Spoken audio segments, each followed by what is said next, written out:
With reports that Japan is deploying a surface-to-air missile defense system in the west part of the country near Taiwan, what does this say about security in the region? I would say there's two main takeaways from what we can sort of derive from that, um, and this is all couched in the fact that this is part of a long term plan that Japan has been putting into motion.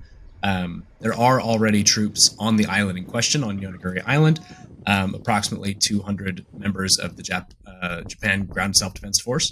Um, so this is more an addition as opposed to a completely new, revolutionary presence on this island.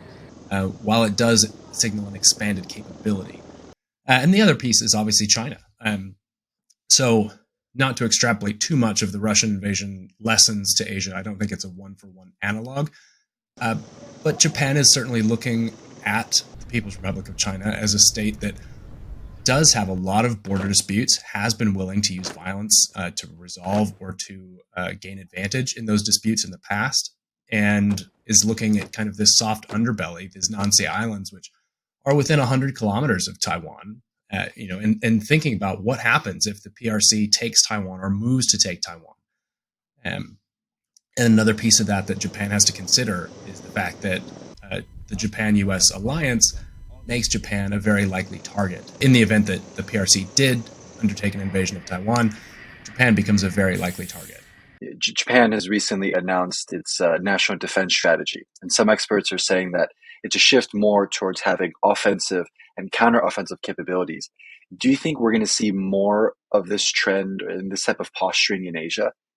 I do, and I think this Japan's move here is the outgrowth of a long press under Abe Shinzo's leadership to reorient Japan away from a purely defensive, passive power into a more muscular ally of the United States and a more muscular player in Asia in its own right. And I do think that what we're seeing in Japan is going to be replicated elsewhere. The Republic of Korea is also thinking about more muscular ways of dealing with North Korea. Think things about preemption, states leaning into countering violent invasion of their territory. Australia, obviously, also looking at long range strike capabilities, nuclear submarines.